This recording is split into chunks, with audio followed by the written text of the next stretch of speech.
So my software has a range of values for building and release tension. Okay, so there's two different types of emotional tension. Building tension where you're getting ready to fight, and then the release where you're releasing it, right? So like Carrie Cassidy the other day was releasing all over you. Okay, so anyway, A reminder. yeah. So here's the thing. So the top end of my scale is of the delta between the building tension and the release tension is 585. It sometimes is only the difference is only in the threes. Okay. Now these are just numbers. The numbers are not in and of themselves meaningful because they change slightly as I adjust numbers on the words. But what's important is the level of the range has been consistent since more or less consistent. I've had to enlarge the range a couple of times since say like 2001. All right. Okay. So now we have a situation where the delta is not within that range. It's out here at 81 point something. Okay, so 13 times higher than our usual. That is the tension in which are you talking about? Like you can tell by the chatter on the internet, correct? Correct. My software is going through and picking up language that's being leaked, picking up the emotions, and it gets it right. And it gets it like that. And we'd have building tension, and then you'd have release of that language, right? And so what we're looking at now, this is release. That's like an outpouring, grief, suffering, wailing, all of that kind of shit, right? It could also be happiness. Okay, that's release. Partying, let's party. That's release language. Now, right now, it's hovering at 81 something. And so this would be like looking like building tension, release tension, building tension, release tension, building tension, release tension. Wow. Right. So here's the thing. Is there a way to tell between the two, between the release? Is Yeah, it it's release language that is dominating. is there like what kind of release it is? Is there a way? Um, I don't think it's a party. Okay. So I think it's pretty negative. I get confirmation on my stuff by watching people that are psychic, that have proven records as like remote viewers or psychic intuitives or whatever, right? And all over the internet, no matter what language, Iranian, Russian, Estonian, Albanian, all of the psychics are picking something up. All right. And my buddy, Dick Allgaier, and I'm going to talk to him tomorrow and we're going to do a video on this. He and his remote viewing group are also picking up something way big. Now, here's the thing with this. I'm not going to get into the details on his, but he has talked about this on JC's, on Beyond Mystic channel. They had a remote viewing, Dick and his group. Everybody goes to remote view and they all get this same subject, but it's nowhere near what the question was. And so everybody thinks, we screwed up, something went wonky. So they do it again. And it happens again. Everybody gets the same thing, but it's nowhere near what the question they were being asked. So basically what happens is like this. If you're a psychic and you go out and you want to, or a remote viewer, okay, so remote viewers are like, in my opinion, they are the black belts of psychic. Okay, they're trained, all right? So they train themselves in a martial arts fashion to get better at their craft, whereas a psychic just goes along, right? And doesn't really know. They never examine it and so on. They're honed in. Correct. Okay, so the remote viewers here are saying that they want to go and look at this target. Here's the target. And that's where they're being sent by the remote viewing tasking. But their view is always pulled over this way no matter what they do. Okay, and it's because this thing is so damn big that it overshadows their ability to get at that. That would some kind of event. Correct. Okay, so here's the thing. I'll let Dick characterize it tomorrow in his group and stuff, right? But conceptually, this is the same thing that's happening with that 81 number. Okay, we're going to have some event that's going to have so much release language following it that it's going to dominate everything. And so I'm saying that this is between 3 and 13 times as emotive as 9/11. Holy shit. And bigger than Lahaina. Yes.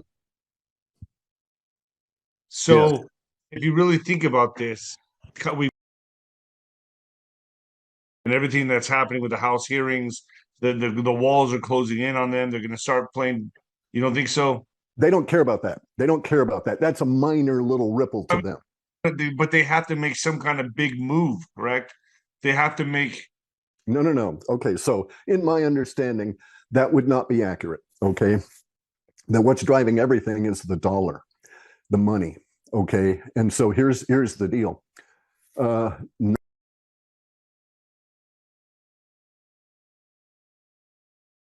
all of the financial records that would have exposed all of the deep state and everything were in Building 7.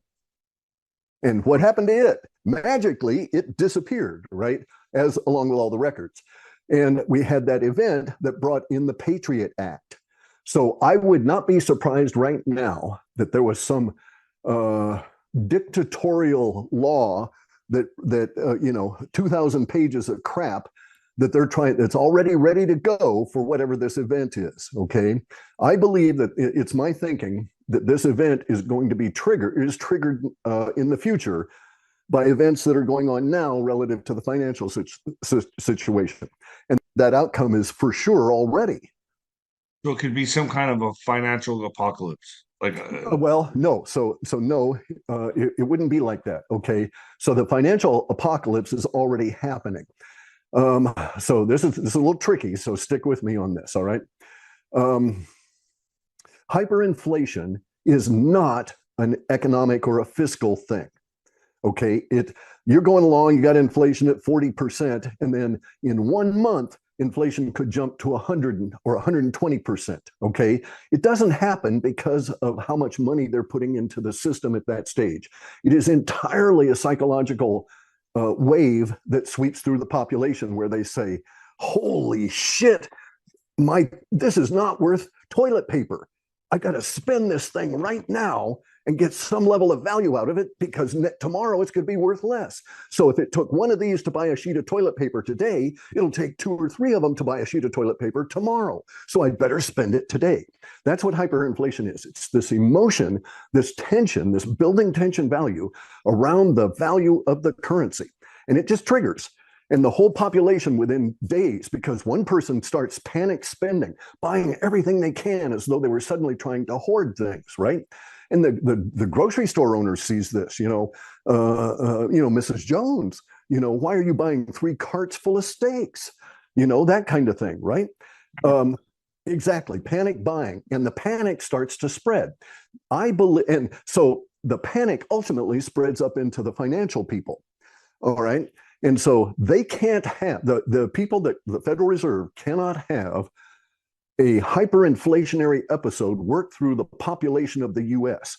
They could sort of deal with it if it worked through dollars that are outside of our country, right? They could manage that a little bit.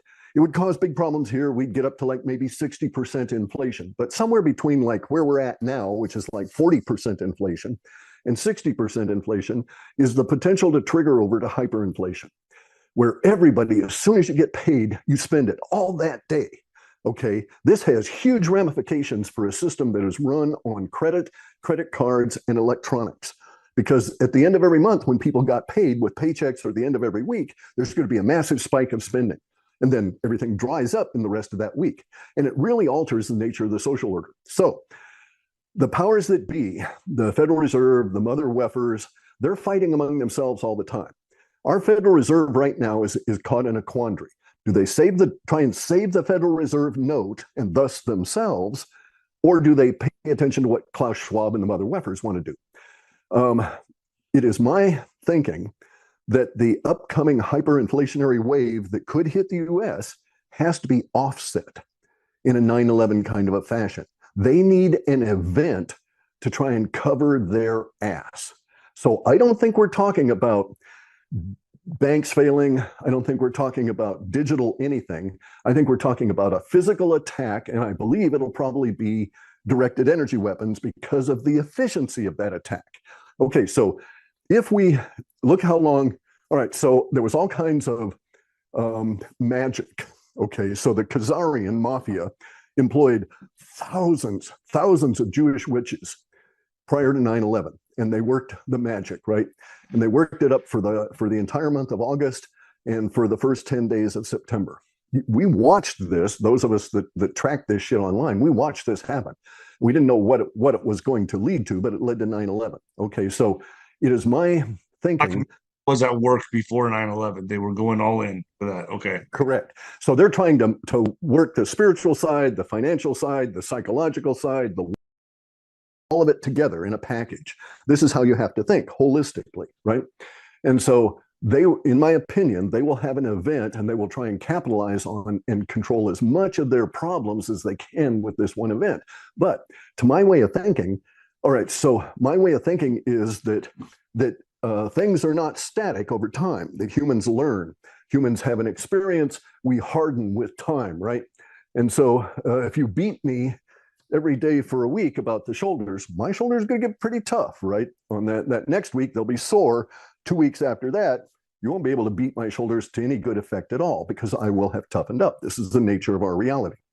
Okay, so my thinking is that this was 9/11, and that kept them going until 2020 on their plan, right? But we can't have another 9/11. Our emotional upheaval and stuff is way the hell up here already. Right. Whatever So higher than that. correct. In order for them to control us, they need to have something, as I was saying, between 3 and 13 times higher than 9/11 to try and extend that out into 2024. Now, bear in mind, look how long they got with 9/11. We're up so high that all they're hoping to do is to control one more year. So you see their desperation. There you go. Now let's discuss that. Okay, so I'm not of the opinion that they can do a nuke. All right, and here's why. In order for a nuke to be used, they would have to involve several thousands of people. All right, and they're not in a position now where they can go around and clean up those several thousands of people afterwards that they don't talk. And look at how shaky everything is in terms of their ability to ensure silence, right? You got all these whistleblowers, people that used to be down and dirty. They ain't getting paid, so now they're talking, right? Right. And everything, and they can't be bribed anymore because the paper is no good because it's all interconnected and the paper doesn't have any purchasing power, right? And so what if you get $1 million? Big deal, you know? That's just not going to keep you silent that long, especially at this level. This goes along with 107's event of Cuban Missile Crisis 2.0. Okay, let's stop right there, though. Okay, so that was nukes. Now, here's the thing about nukes. A small nuke, not like suitcase, but like a small nuke that could be used on a city requires a big airplane, it requires a crew, it requires fuel. There's paper trails left everywhere. There's people involved. There's airports. There's the potential for security.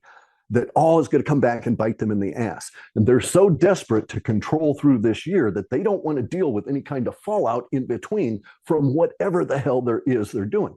And it's a cost issue. Okay, it costs you real money to bribe several thousands of people, even if they don't know why they're being bribed or what's going on. It is easier to have a screen in China, Indonesia, Malaysia, India, the United States even, somebody sitting behind a screen pushing a button on a drone that releases a series of energy weapons. There's a cost to this, but it's far less than thousands of people loading a nuke. It's only maybe 50 people. But wait, you're talking about direct energy weapons. Correct. But like, so what we saw in Lahaina, but they had to blame climate change on that. Okay. No. Okay, so here, track me on this. All right, so there's 3 types of directed energy weapons. All right, there's the sonic one, and we're not going to really deal with that at this time. But there's the lasers, and then there's the high power microwaves. Now, the lasers are part of the process, but the damage is done by the high power microwaves. The high power microwaves, though, have a failure. Oh, I think I'm getting the picture here. with the vaccine? I don't know. It's going to be really magnificently violent. But here's my thinking. Okay, all right. So what I think they're going to do, because of the nature of what I've got in my data, and maybe I have yet to talk to Dick, and I have yet to even watch his video that he sent me, where on their debriefing. They're so kind to do that. Dick and his crew are just such nice guys. But anyway, so here's what I think that's going to happen. We'll just say that down here there's a valley, and this is the target. In the place that I think this is going to happen, there's a pretty consistent cloud cover. What I think they're going to do is I think they're going to use a laser, and they're going to, oops, they're going to disrupt such that your high power microwave can beam in through it. Because if a high power microwave starts beaming in and hits a high enough water level in the clouds, it does all of the damage and stuff up there. So my thinking, because of some of the stuff I've got in the data, is that this X right here, okay, so my description on this is this valley and mountains and other things that make me think of Cheyenne Mountain, Shit. Denver Airport, and one other place I'm not going to go into. Okay, so let's just assume that I'm correct about this, that it's going to be one of these mountainous places. So I'm thinking that this attack that's going to take place is planned right now for central US. But they're going to blame it on a natural event. But it's not going to be climate change. It's going to be a meteor. It's going to be a nice system, everything. They're going to take, I think. Right. Now, here's the thing. Okay, so my data sets have provided me hints, and that's all it is. Okay, just hints, just made me psychically tune in and think of these three particular places: Cheyenne Mountain and the Denver Airport. Then there's this one other one that would be really, really bizarre. It has these kind of criteria in terms of what it looks like, but if they hit that one, it would break the backbone of the internet for some period of time, especially in the US. It would slice us into regions because of the place there has this particular set of equipment, right? And so it would be really strange. It would be like with the 10 days of darkness. Correct. Only it wouldn't be 10 days. It'd be like in the United States, it'd be like 10 years because we don't have enough replacement equipment. We don't have the people to do it. If they do this, bear in mind, down here, it's going to look like a nuke hit. Okay, because this directed energy weapon can just keep beaming on down there. Also, so grasp this high power microwave, you'll sometimes see it as HPW for just regular wave.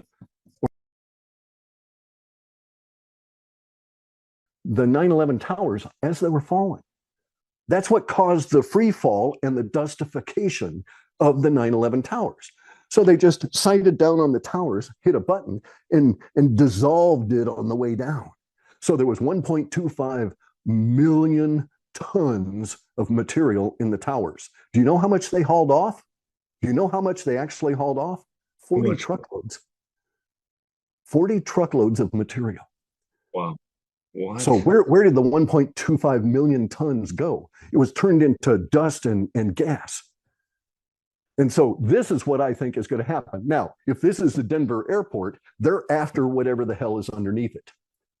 Okay, so they would just keep going and going and going and going until there was just a big smoking crater in the ground. Because we also can say it would make sense also Cheyenne Mountain because correct. Trump shut down Cheyenne Mountain. That's basically their opposition right there. That's our stronghold. Stop. And also, Cheyenne Mountain was connected to whatever the hell's under Maui.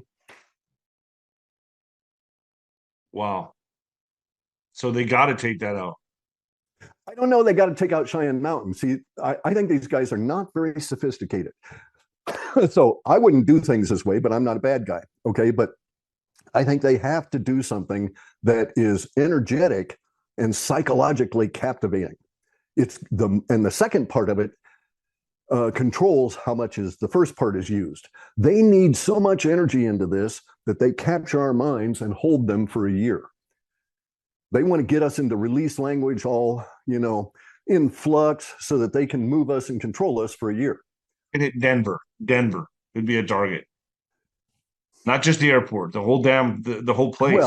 Well, there's the thing with the directed energy weapons. They spread out as they're precise, but they're not like pinpoint, right? So they spread out in their effect. So just beaming it down in on the airport is probably going to do a lot of damage to the whole region. What may even affect all of Colorado, for all I know. Because they got to go through. If they were going to get the Denver airport, they've got to get that huge layer on top. This has to happen. All right. And so, in my opinion, this would have to happen before April 3rd of next year. And again, in my opinion, I'm sorry? That's what Juanito says. He says the same thing, that the timeline for, okay, let me explain this. Let me just tell me if this adds up to you.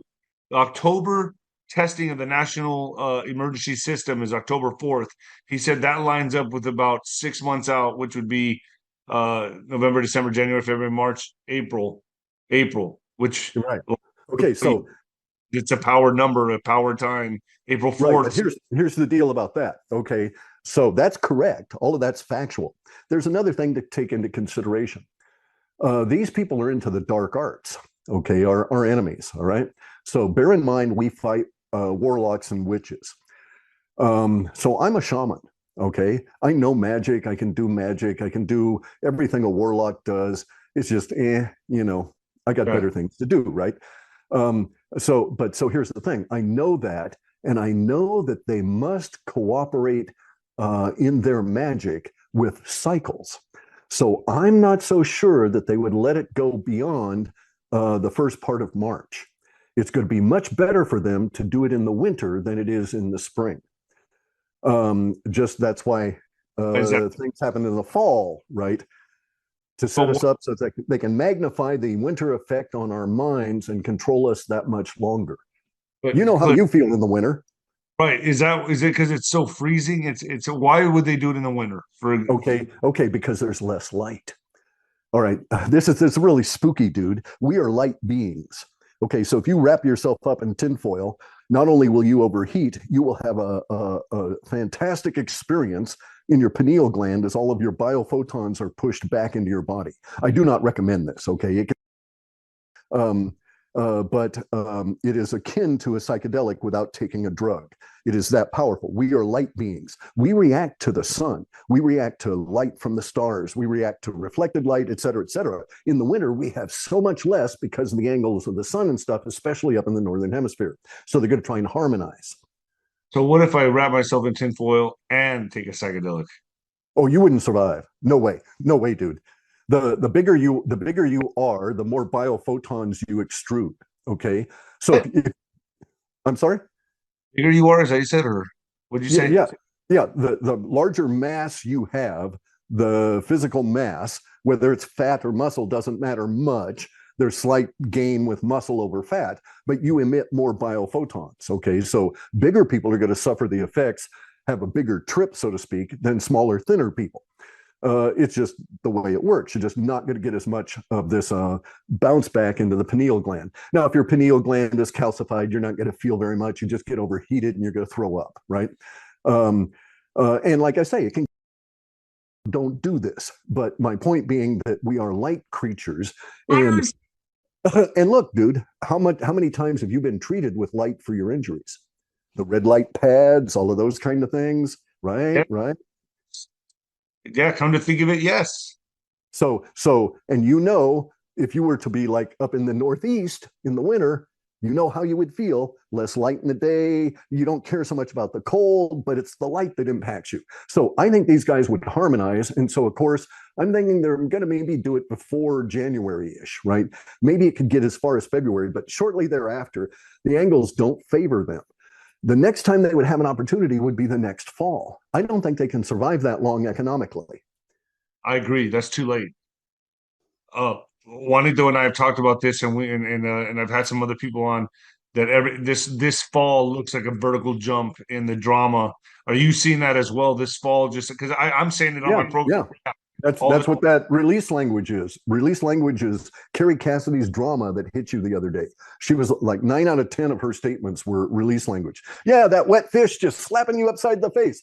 I mean, I could hear the blows over here while I was sweeping. Yeah, I'm abused, Cliff. Yeah. It's all right. I'll be At least you heal quick. it's all right. So as this, so then what happens after that? So what, so the release, so as that happens and this event, whatever this event is, what you say is going to be, your theory is it could be direct energy weapon, right? That makes the most Right. sense. What happens? What's the aftermath of that? What do you have any kind of reading on Oh, that? okay. So, all right. So they won't want it. Okay. The bad guys don't want you to know that this is part of the war. So they're going to have to do everything they can. So they are creating any warm temperatures that exist in their climate change model. That's all entirely hoaxed up, right? So we would expect a massive, massive, massive psychological operation, all focusing on this being a natural occurrence of a meteor hitting us. They may even throw, act of God. You want to you get a meteor, that kind of shit. They'll do everything, just pile on the psychological crap after this supposed meteor hits us. And then they're going to get on the case and be serious about it on any blowback that people would say it wasn't a meteor. But could it be maybe, could they play the alien card prematurely? Could they do that right now? Could that be the next thing? That's why they were so pissed about the Congress yesterday or the other day. Okay, so they.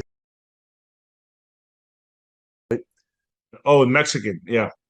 Mexican Congress. Okay, but see, here's the thing. There was verbiage, quite a bit of verbiage coming out of the Department of Defense that was saying all this is bogus.